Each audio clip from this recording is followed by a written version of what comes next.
Quando falamos de marketing, nós temos que pensar que não é só o marketing, a publicidade, mas sim toda a conexão para fazer com que o seu negócio, a sua empresa realmente chegue aos resultados que você tanto espera. Trago para você no Business and Connections de hoje um especialista nesta criação 360, um estrategista. Aliás, já foi o nome do futsal italiano. Então imagine só, trazer o esporte para dentro de uma profissão. Será que realmente alcança os resultados? É o que você vai ver a partir de agora no nosso BC.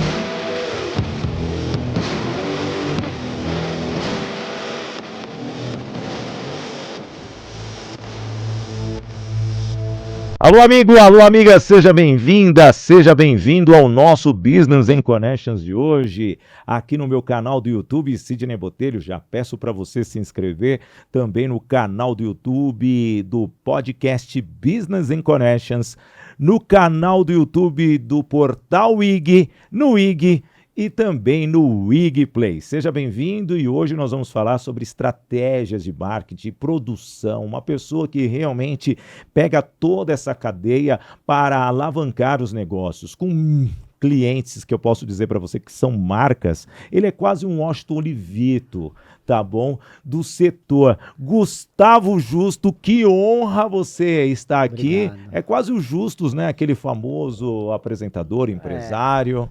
Uma pequena diferenciação no nome aí, né? No nome e também na conta bancária, ou você Provavelmente já está sim. patamar? Ainda não. Ainda não? Obrigado pelo convite. Seja bem-vindo e um tema que é relevante, mudou muito, né, nos últimos anos, podemos dizer, essa questão do marketing, essa questão da criação, a publicidade como um todo, mas também até as realizações de eventos. Desde quando você começou, quantas mudanças tiveram ao longo desse período, Guga? Cara, eu acredito que a questão do marketing digital foi o maior marco na mudança da publicidade, né? Quando eu comecei, ainda existiam agências que se davam ao luxo de não fazer ou não trabalhar com marketing digital. Tá. Existiam divisões entre agências BTL, agências ATL. Conheço algumas empresas que são conhecidas mundialmente pela parte de branding, que fizeram um trabalho de expansão e hoje são 360. Então, não só empresas, mas acho que como marcas, acho que não tem ninguém que não esteja fazendo algum tipo de trabalho digital, né? E hoje o digital é modinha ou é a solução das empresas? Eu acho que o digital é uma necessidade Tá. para você atingir o maior número de pessoas numa área maior. A gente está aqui em São Paulo, a gente pode atingir pessoas do Brasil inteiro, até do mundo inteiro. Então, assim, ela tem que ser o complemento de um trabalho todo, né? E hoje nós não vemos só a publicidade, vamos dizer assim, segmentada para o digital. E vejo que hoje, aqui ó, até mesmo, aqui ó, isso aqui é um marketing direto, visual. E até mesmo em elevadores, no posto de gasolina, hoje eles estão conseguindo atrair as pessoas através das marcas que antigamente eram banners, mas hoje você já vê televisores, publicidade na mídia como um todo, tanto aqui nos portais, nos streamings, na TV, o rádio. Como que é dosar em uma agência tantas possibilidades de divulgar uma marca? Eu acredito que o primeiro ponto é você entender a necessidade do seu cliente, né? Tá. Porque muitas vezes a gente recebe clientes, principalmente clientes novos, com alguns achismos, algumas vontades. Eu gostaria de fazer tal coisa, mas será que esse caminho, essa ferramenta, essa plataforma é o ideal para o seu negócio? Né? Existem algumas plataformas básicas, como por exemplo o Google, onde todo mundo precisa estar, o Instagram. Tem gente que não está olhando muito para o TikTok, mas precisaria olhar, LinkedIn. Então, assim, é entender um pouco da necessidade do business do cliente, para que, obviamente, estrategicamente, com a nossa equipe, a gente possa direcionar o melhor trabalho, a melhor segmentação, a melhor distribuição de verbas, A geração de conteúdos hoje em dia é muito importante também. Quando, né, antigamente, você tem quantos anos? 30 e quanto? 37. Eu tenho uma geração a mais que você, eu tenho 48, mas o ápice de uma empresa a anunciar ali no intervalo ou na abertura do Jornal Nacional. Se você estivesse ali, realmente era o maior custo de publicidade, eu acredito, e também a questão da visibilidade da sua marca. Hoje, quando você encontra um cliente, você tem grandes clientes, aonde é o ápice do investimento em marketing hoje? Talvez a maior disputa hoje seja pelas buscas, né? Tá, São as campanhas de search, né? Onde você disputa pela busca da palavra. sim, Então, provavelmente quem tem a melhor estratégia, e isso não só tá ligado a quem coloca mais dinheiro, né? Como você fez o exemplo da televisão. Quem tem dinheiro para pagar, para estar nessa janela de intervalo que você usou como exemplo, talvez tivesse mais visibilidade no passado.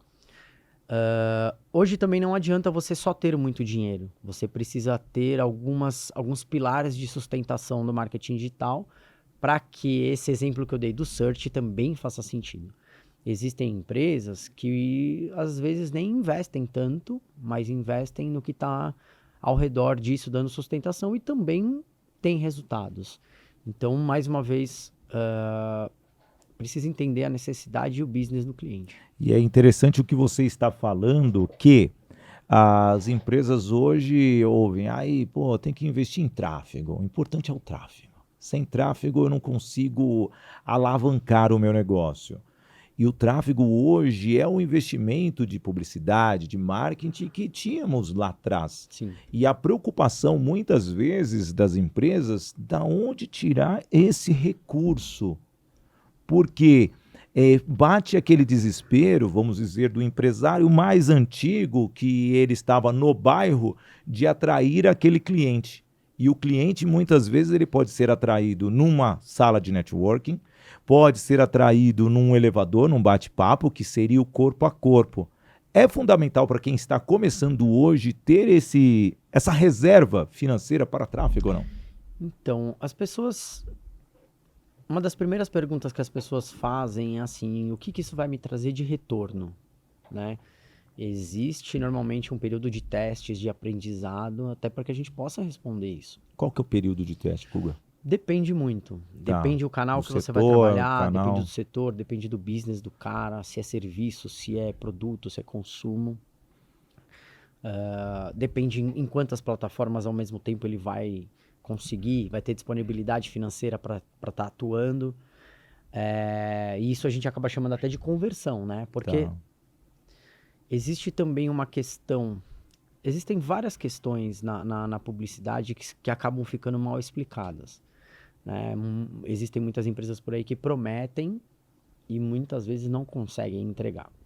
Mas a expectativa do cliente é sempre o que é? A conversão, né? Então, o que é o tráfego? O tráfego é você, de uma certa forma, levar o cara. Mas você vai levar esse cara para onde? Através de qual canal? Com qual estratégia? Será que você está levando o perfil adequado? Tá. Então, você precisa mais uma vez entender e traçar o planejamento correto.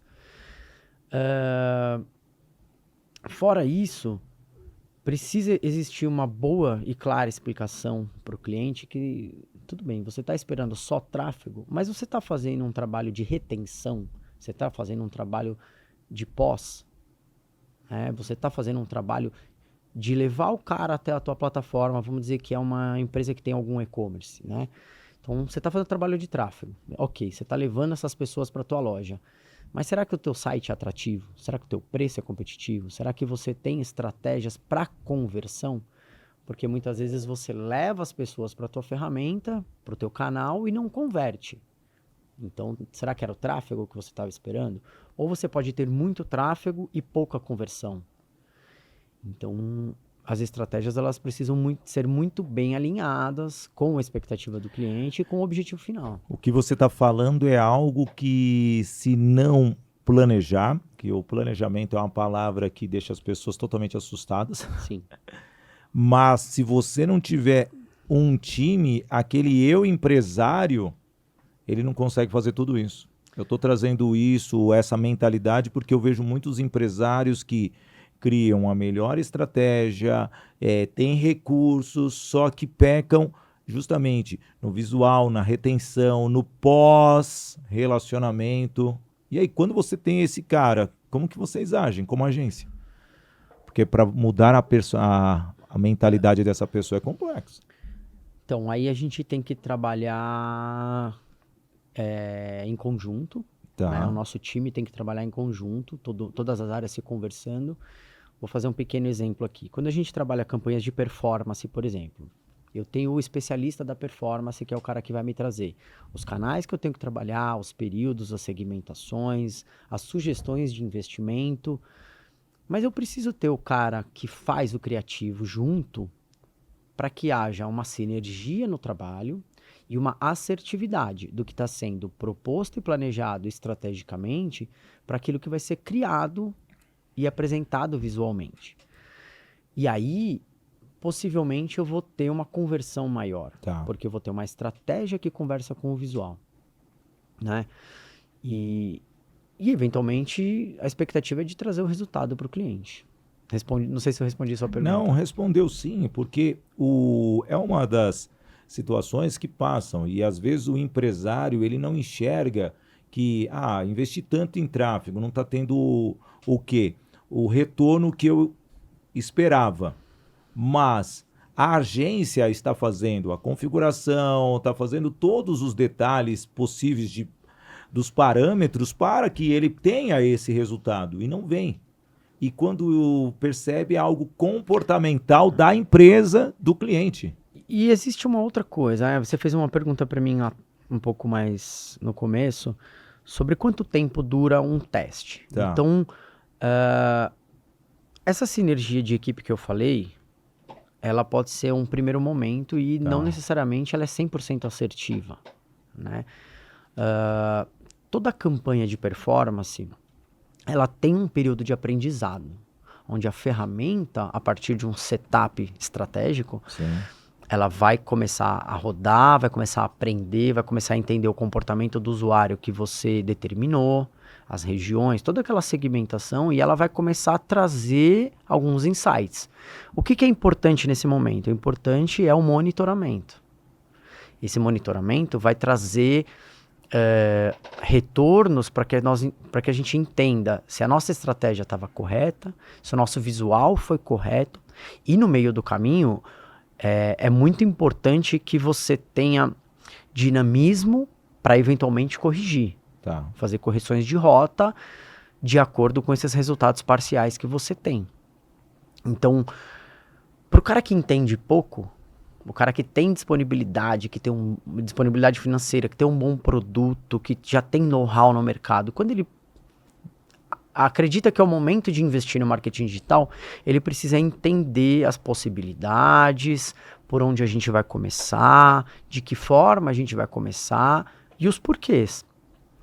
E mais importante do que isso é você deixar esse cara ciente do monitoramento, do que está acontecendo, se vai existir alguma modificação, alguma otimização de campanha, que é isso que vai tendo assertividade. Isso ajuda muito no resultado. Não, o que você me traz, né, são escolhas. Como você é um cara da publicidade, do marketing, né, eu vejo muitos comerciais estratégicos. Por exemplo, eu acompanho os programas esportivos. Vou trazer para Band, tá bom? Aí eu vejo lá, jogo aberto, os donos da bola, que disputam teoricamente comigo, 2h da tarde entra o meu programa, mas eu assisto também, mas eu vejo aquelas propagandas de produtos muito pessoais, ou de um produto de saúde, ou é algo de carteira nacional de habilitação para salvar, como se fosse um trabalho jurídico ou um empréstimo. Como que é feita essa divisão, vocês como agência? Explica para mim e para o amigo de casa também, essa divisão da fatia do valor de investimento em publicidade.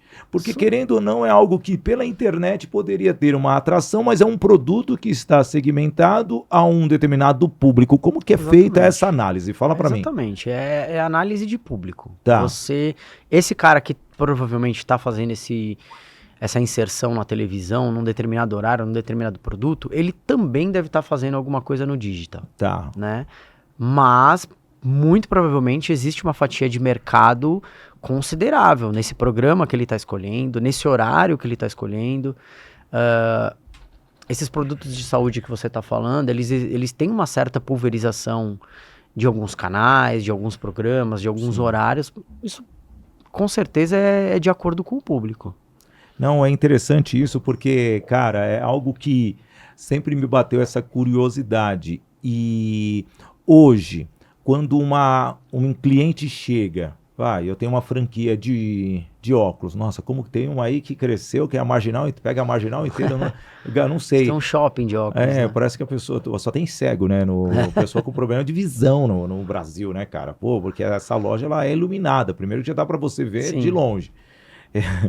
E eu não vejo marketing dessa empresa ou de uma outra, mas eu sou uma empresa de óculos. Hoje, se você fosse sugerir em quais segmentos ou quais canais eu poderia divulgar hoje? A gente precisa entender a sua área de atuação. Tá. Eu tô indo meio estratégico, eu gosto de fazer tutoriais aqui às vezes. Você precisa entender a sua área de atuação, suas formas de comercialização. Se a sua forma de comercialização ela é 100% de PDV, então a gente precisa encontrar ferramentas que direcionem para o teu cliente para o PDV. Tá. Né? Existem estratégias e ferramentas específicas para isso. Se você tem canais de venda físico e online, então talvez a gente tenha que traçar estratégias paralelas. Tá bom. Que no final de um todo elas são complementares. Tá? Até porque você precisa ter uma identidade de campanha. Entender o tipo de produto, para quem que você vai vender esse produto? Qual é a característica do teu business, mais uma vez, né? Sim. Qual que é a característica do teu produto? Para você entender qual que é o canal que você vai conversar. Se é o programa ali da tarde que fala sobre receitas, você tem um determinado produto. Se é um produto que conversa com o público do esporte, e aí você traça isso, né? As estratégias elas são sempre complementares. Hoje em dia se fala muito de marketing de influência, onde você utiliza figuras da internet, figuras públicas. Isso também entra dentro de uma estratégia, porque você vai entender qual que é o perfil de público que aquele influenciador está conversando. Isso também são ferramentas que podem levar o cara para o ponto de venda, que podem levar o cara para uma loja online. Então, depende bastante. Ô Guga, já que você falou dos influenciadores, você que é do marketing, eu acredito que isso, para mim, essa pergunta pode ser até pesada, mas eu acho que vale.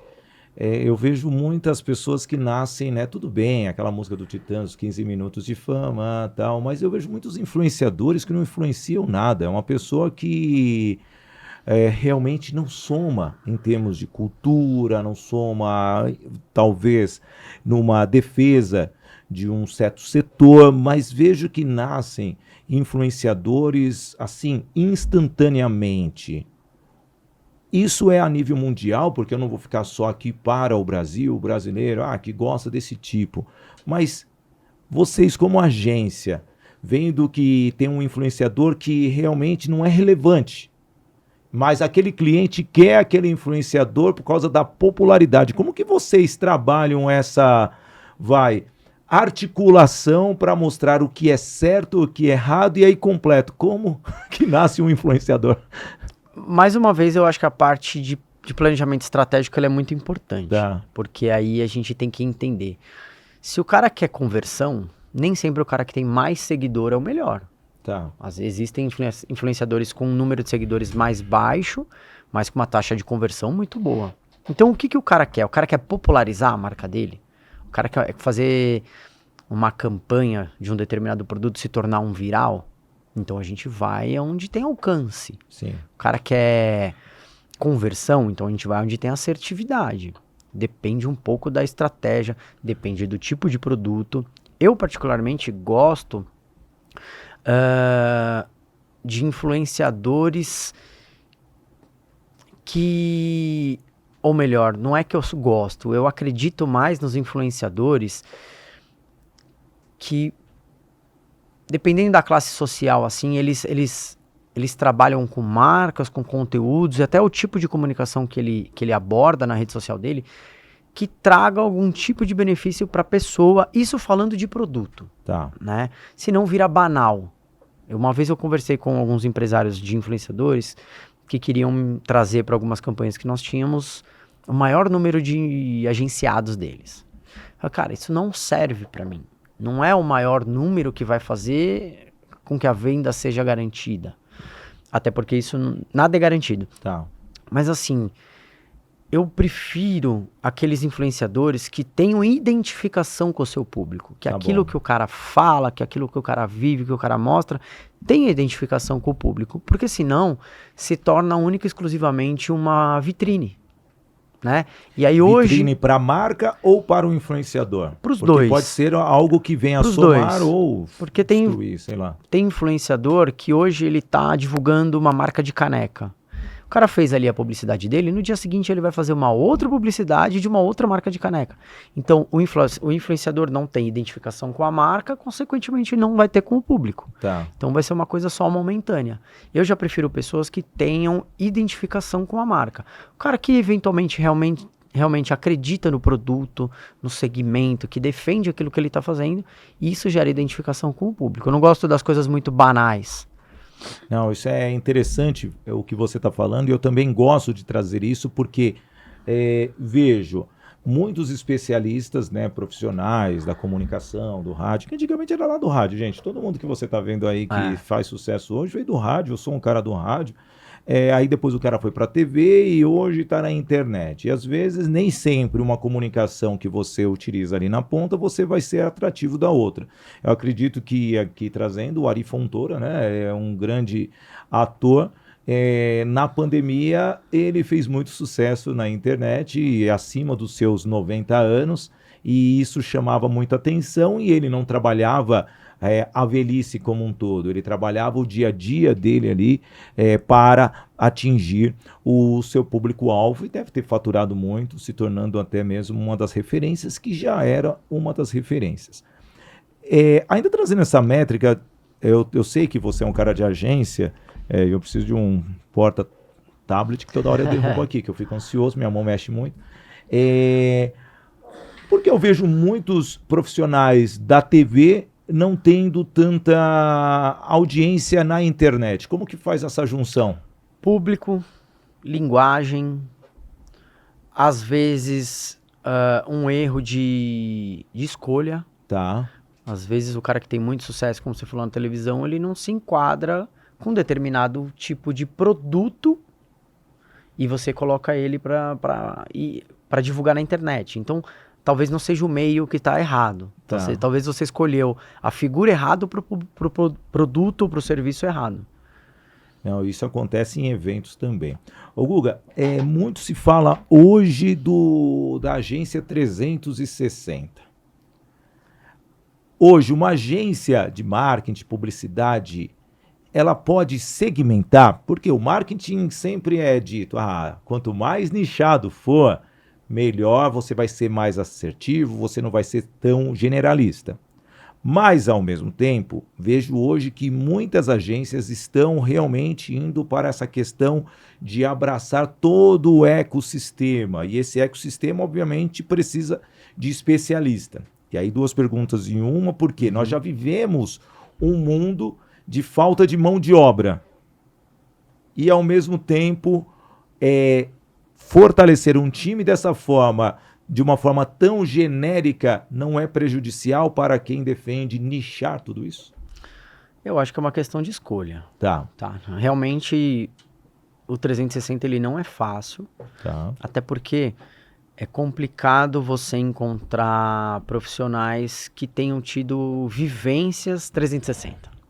Né? Então, quando a gente fala de 360, a gente está falando de online, offline, eventos, captações, a parte de produção, que pode ser comunicação visual, gráfica e etc. Talvez uma estratégia seja a interatividade, Tá. né? Onde você tem um time 360 que tem uma forma de trabalhar muito interativa, de muita comunicação, de muita interação. Para isso, você precisa de processos muito bem definidos, padronizações, não diria metodologias, mas talvez parâmetros de trabalho, onde pessoas de setores distintos entendam o que o outro está fazendo. Isso acaba gerando uma compreensão do trabalho do outro. Eu não sei executar, mas eu entendo em que momento aquele meu colega está, né? E talvez isso sirva para gestores também. Tá. Eu não sei, eu não sou um especialista em produção executiva de eventos, mas eu entendo da parte de organização, da parte de condução, da parte de gerenciamento de um projeto. Então eu posso dar suporte para um colaborador, né? E muitas vezes trabalhar o 360 envolve um planejamento 360. Então você depende da cabeça de todo mundo para que depois você possa destrinchar aquilo em estratégias pontuais e segmentadas por área de atuação. O que você está falando é importante. Hoje, você é um cara que sempre viveu, um time. Daqui a pouco a gente vai falar da sua carreira como atleta. Mas, ao mesmo tempo, hoje, vendo que o mundo é digital, como que você vê um time online e um time presencial? Porque vejo muitas companhias que estão voltando a ter o time presencial e isso está incomodando muitos colaboradores. Você como um cara de time mesmo, e geral, como que você vê um time hoje, principalmente na publicidade e no marketing como um todo, que é tudo online? Acredito que o primeiro ponto é a cultura da empresa. Tá bom. Tá? Porque uma vez que você tem a cultura determinada, um propósito determinado, como eu falei na resposta anterior, você precisa criar parâmetros muito bem definidos, padronizações, processos muito bem definidos. Isso no que diz respeito à empresa. Tá. No que diz respeito à equipe, vai muito de perfil. Tem a pessoa que funciona melhor no presencial, tem a pessoa que funciona mais no online. Naturalmente, o online dá uma liberdade, uma qualidade de vida maior para as pessoas, tá? Acredito que existam ferramentas onde você, em alguns minutos, se conecta e consegue uma interatividade que não é a mesma do presencial, mas funciona, né? Muitas empresas estão trabalhando no modelo híbrido, que também funciona. Mas a gestão dessa galera, a gestão dos colaboradores, ela precisa partir de uma cultura, Tá. né? Se você não tem isso definido, ninguém vai saber para onde está indo, para onde está olhando, com quem eu converso, para quem eu respondo, o que eu faço agora, o que eu faço depois. Então, assim, eu sou um cara muito sistemático em relação à organização, processos, parâmetros. Então, eu acredito que precisa ter tudo isso muito bem definido. E essa definição vai tudo no encontro com a comunicação. Se não houver uma comunicação interna dentro da sua empresa, você acaba perdendo aquele especialista. E a mão de obra nós sabemos que está ineficaz. E é hora de eu falar de um dos nossos patrocinadores masters aqui, a nossa Voice Training Escola de Oratória, Formação de Palestrantes, que trabalha justamente essa integração do time, fazendo com que internamente e externamente o seu time consiga se relacionar, tendo uma comunicação assertiva, uma comunicação totalmente envolvente, uma forma de fazer com que, através da metodologia COP, comunicação, oratória, palestra e interpretação, o seu time consiga ter bons líderes e desses líderes também fazer com que o seu cliente entenda o seu produto e o seu serviço. Bem, como que funciona o trabalho da Voice Training? São 3 realmente ações, 3 produtos. Primeiro, o curso gravado, que depois aqui no vídeo você vai conseguir ter o link para você clicar. São 300 minutos para uma oratória humanizada.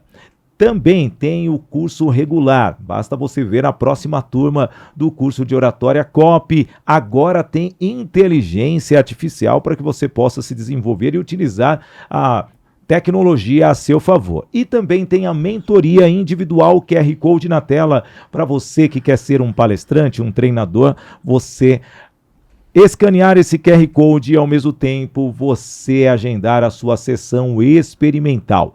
Voice Training, escola de oratória, formação de palestrantes, transformando a sua forma de se comunicar e interagir. Guga, Gustavo Justo, você foi um dos maiores atletas da Itália, meu garoto. Não exagera, não exagera. Pô, você chegava lá na cidade de Michele, você jogou pela seleção italiana de futsal, é isso mesmo? Eu tive uma rápida passagem pela seleção, foram algumas poucas convocações. Você era considerado o Bádio do salão lá. Como que foi isso daí? E largou o futebol? Você era o nosso Falcão italiano? Imagina, muito longe disso. Aliás, você tem os traços do Falcão, se for olhar bem assim, né? Só falta eu encontrar com ele agora. E aí, como que foi essa vida sua no esporte? Eu comecei bem cedo, né? Com 6 anos eu já fui pra escolinha de futsal, com 10 anos já estava competindo, com 12 passei pro campo. Aí eu tive um período ali na adolescência que eu fui morar em Santa Catarina. Tive umas boas oportunidades ali, talvez poderia ter virado alguma coisa ali um pouco melhor. Ali tem times bons, né? Cascavel, Joinville. Mas ali onde eu tava, na região de Balneário e Itajaí, a concorrência é muito menor do que aqui em São Paulo, né? Então você tem acesso a um teste, eventualmente, muito mais fácil do que aqui. Mas eu tive algumas lesões que deram uma travada aí na evolução. E aí tem aquela questão do timing, né? De você estar no lugar certo, na hora certa, na idade, eventualmente até com um empresário. Eu acabei perdendo um pouco isso por causa das lesões. E aí depois de uns 2 anos eu voltei a morar em São Paulo, já estava ali com meus quase 18 anos. E aí eu falei assim, eu vou voltar a jogar um futsal aqui no Juventus, que eu sempre joguei lá. E... Juventus da Moca, tá, gente? Ele não tá na Itália, não. E aí eu jogava um extra-oficial ali pra me divertir num determinado dia da semana e ali tinha muita gente que vinha da Europa, da Rússia, da Espanha, de Portugal e tal. E aí um cara me viu e falou assim,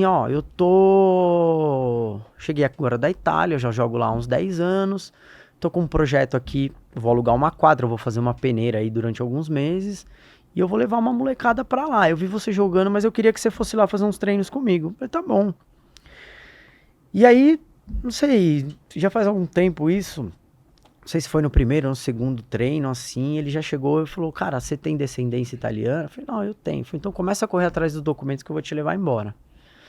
E aí foi um processo ali de uns 2, 3 meses, correndo atrás de documento, para poder tirar a dupla cidadania. E aí eu passei 4 temporadas lá. Pô, que legal, cara. Só que tem alguns problemas, assim, culturais lá, de não pagar, o cara te contrata e não te paga tal, e aí eu... Muita máfia, né, também, né? Tinha máfia lá. É Michele que você jogou? Eu morei 1 ano na cidade de Bisceglie. Tá. Morei 1 ano na cidade de Grosseto, que fica na Toscana. E depois morei 2 anos em Matera. Tá. E aí, nos últimos 2 anos ali, o time tinha comprado até meu passe. E eu acho que foram os meus 2 melhores anos lá. E... não sei por que cargas d'água no final da última temporada, o cara fez algumas escolhas erradas lá, financeiramente falando, e disse que não ia pagar. Talvez se eu tivesse um pouco de mais maturidade, eu teria voltado pra lá, eu teria recebido esse dinheiro que ficou em aberto desde então, e teria seguido carreira que eu acho que teria sido muito promissora. Mas acho que de uma forma meio impulsiva, eu falei assim, vou largar isso daí, essa história dos caras não quererem pagar, fiquei meio bravo e abandonei. E aí você entrou na publicidade. Eu tinha feito um teste de perfil com um teste vocacional, na verdade, né?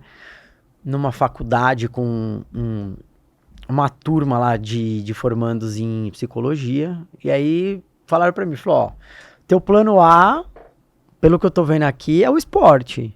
Mas você tem muita vocação para a área da comunicação. E aí, quando eu voltei pro Brasil de vez em 2011, eu fui atrás da universidade, fui para pesquisar um pouco mais. Eu tenho umas pessoas na família que são da área de agência, da área de publicidade também. Conversei, me interessei e comecei a estudar. E aí entrei ali na faculdade de publicidade mesmo e tô aí até hoje. Que legal. Mas a curiosidade, como que foi vestir a camisa italiana? É Então, azul também? eu não futsal, cheguei, eu cara? não cheguei a... Tudo bem, eu tenho 25 anos no esporte, essa pergunta pode ser meio tosca, mas vamos fazer, né? É azulzinha também? Não, é azul. Eu não cheguei a disputar nenhum campeonato realmente oficial, foram só alguns amistosos, né? Foram treinamentos preparatórios para campeonatos europeus e tal, mas tinha umas questões ali de divisão, de time, de interesses, que tinham alguns caras que tinham sempre o privilégio, né? Não, mas é legal, né? E vem desse lado, né? Privilégio, porque nós vemos muito hoje as pessoas, um jovem, um menino ter sonho de ser jogador de futebol, tudo bem que você estava no futsal. E como que é, né, para você ter uma carreira interrompida, uma carreira assim que não dependia só de você, no seu caso, você foi prejudicado por terceiros, não foi uma lesão específica que atrapalhou o seu desenvolvimento, e como foi você, já como jovem / adulto, iniciar uma carreira para construir o quê? Uma carreira numa área totalmente diferente e dessa carreira se tornar uma das maiores referências também no setor de publicidade. A decisão de largar, como eu disse, talvez se eu tivesse pensado um pouco melhor, eu não teria largado o futsal naquela época. Teria insistido um pouco mais. Não me arrependo, mas às vezes bate uma saudade, né? Então, de vez em quando eu tô aí por aí disputando algum campeonatinho, jogando uma bola, algum campeonato extraoficial. É o saudosismo que sempre bate, cara. Em relação à publicidade, eu acho que o começo ele foi um pouco mais difícil por eu não ser tão jovem como alguém que sai ali do colegial, né, do ensino médio, e ingressa na faculdade. A partir dali já começa a fazer algum tipo de estágio, etc. Eu, na maioria das vezes, eu era mais velho do que algum assistente que estava tentando me ensinar alguma coisa. Tá. No caso da publicidade, né? Mas eu acho que o esporte me ensinou a partir do trabalho coletivo, da humildade. Eu lidei muito com pessoas mais velhas que já tinham jogado em algumas outras seleções, ou até na própria seleção italiana, na seleção brasileira. Então, eu dava sempre a oportunidade de me ensinarem, estava sempre aberto a aprender. Então, assim, eu acho que o primeiro passo é ter humildade, né? Independente da idade, independente de qualquer coisa, você tá aberto e dá a oportunidade das pessoas que estão dispostas a te ensinarem realmente compartilhar algum tipo de conhecimento com você. Em termos de cobrança de resultados, como que é? Mais leve no esporte do que na vida corporativa, Gustavo? Cara, eu Ou acho a cobrança é a mesma? Então, São eu acho que... resultados, um é intangível, o outro já é mais estratégico. Como que é? Tudo bem que os dois têm estratégias.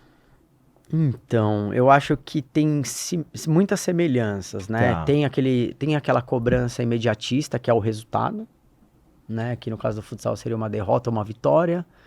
E no trabalho seria algo bem ou mal feito, que pode prejudicar ou beneficiar o tipo de trabalho. Então, tem essa similaridade.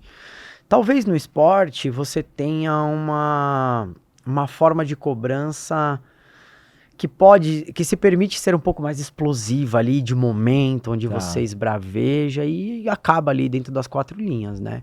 Talvez na área mais corporativa isso tenha que ser um pouco mais balizado. Não, isso é muito legal o que você está falando, porque se trouxermos para a nossa realidade, cara, como eu falei, eu vivi 25 anos o esporte, viajei em 18 países, já narrei mais de 2.000 jogos, e a rotina de um atleta ela é diferente, mas no mundo corporativo também tem.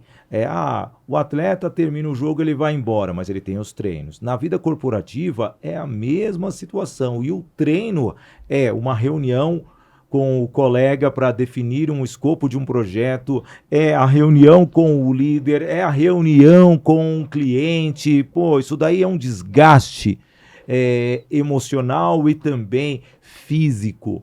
Fazendo uma comparação, hoje você se desgasta mais jogando bola ou definindo uma estratégia para o seu cliente ou para a sua equipe como um todo? São desgastes diferentes, né? Eu acho que o que pode evitar esse desgaste ou esses desgastes é a prática, Tá bom. né? Quanto mais você pratica, no caso do futsal, menos você erra. Tá. Então, menos você se desgasta fisicamente. Na área corporativa, eu acho que a prática também é muito importante, mas o desgaste ele é muito mais mental, né? Então, quando você tem coisas que não dão certo, quando você tem processos mal definidos, você se desgasta mentalmente, porque você roda no mesmo lugar e não consegue evoluir, não consegue avançar. Então são desgastes. Para mim, o desgaste mental ele é muito pior do que o desgaste físico. Hoje, o Guga, você acha que você já está com uma profissão já de 2011 para cá, quase 15 anos. Você acredita que mudou muito essa cultura dentro das empresas?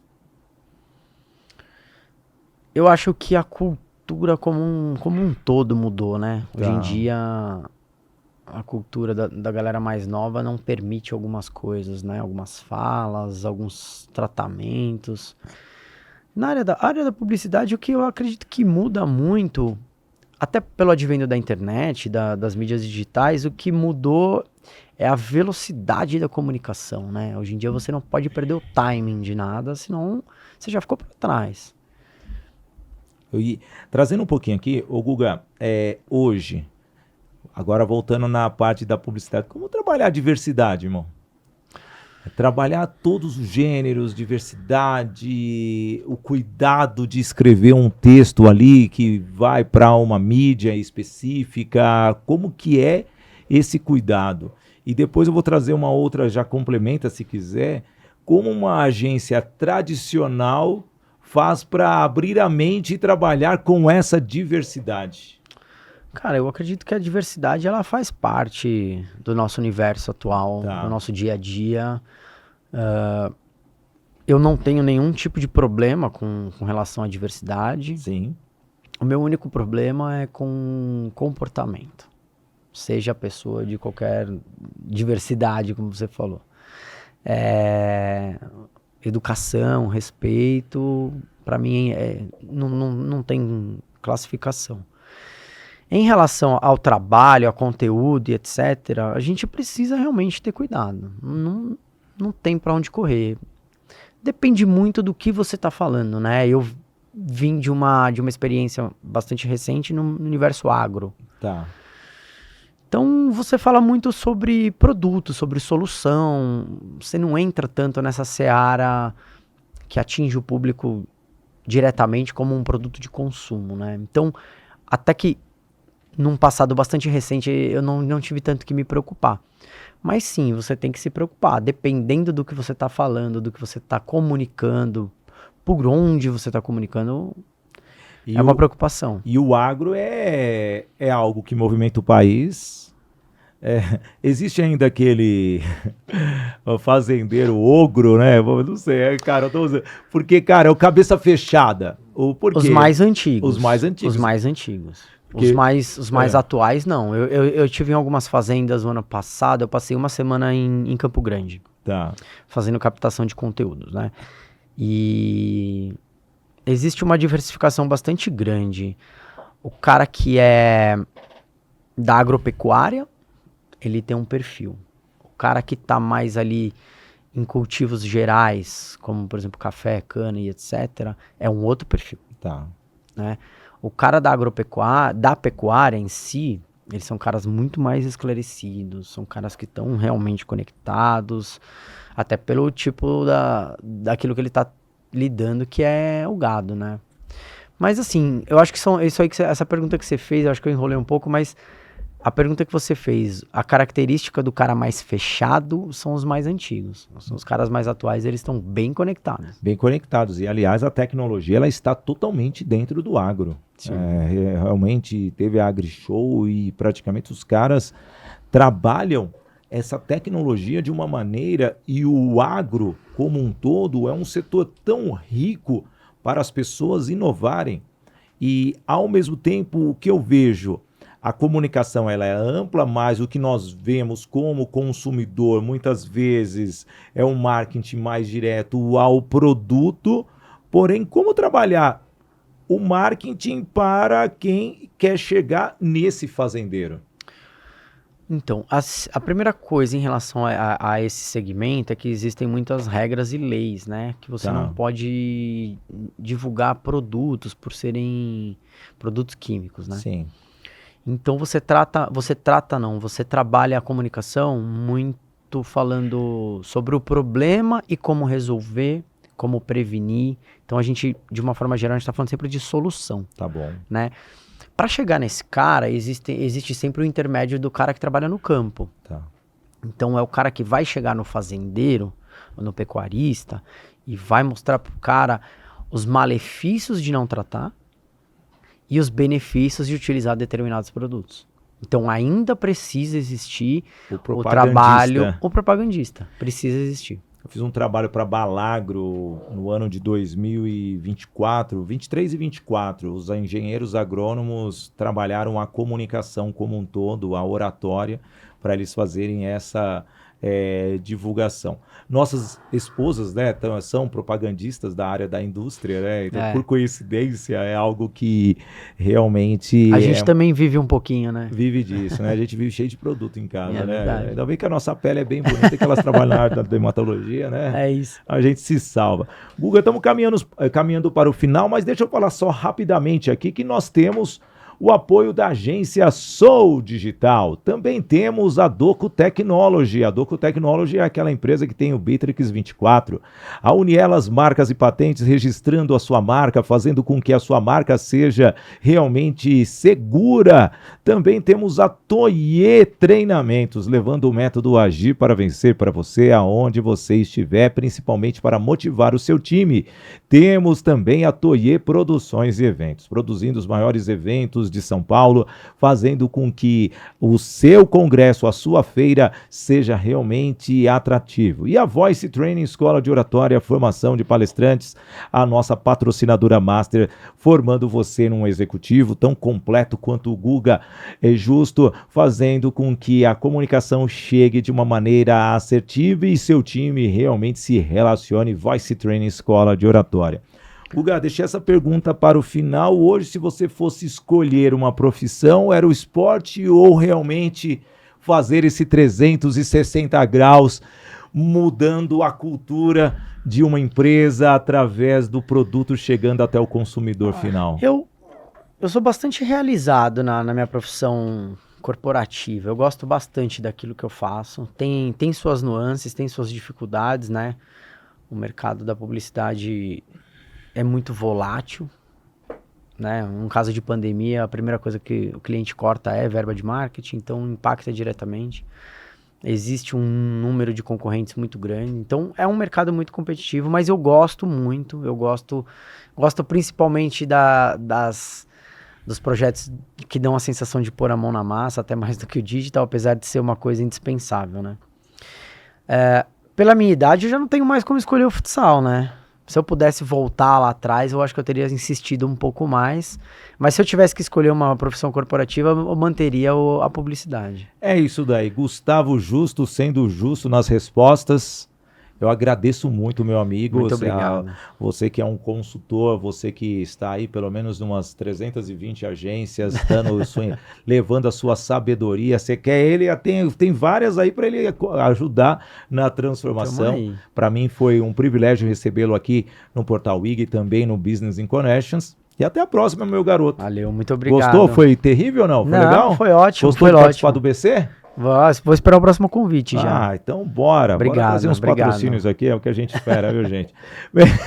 Sendo dessa forma, vamos encerrando o nosso podcast Business in Connections.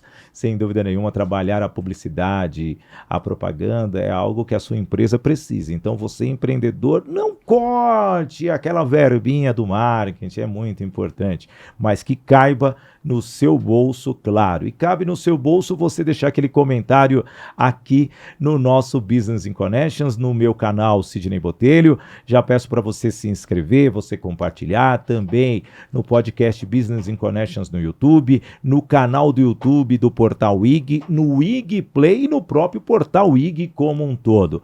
Novidades virão pela frente e logo, logo teremos uma parceria para você, empreendedor, e você vai ver que realmente vai mudar a sua forma de pensar. Perdeu algum episódio do nosso programa, basta você voltar, que aí tem mais de 60 episódios para você curtir, você interagir e você realmente se desenvolver, que esse é o nosso foco. Eu vou ficando por aqui, como eu gosto sempre de dizer, viva um momento com coragem e coração. Valeu, gente, até o próximo.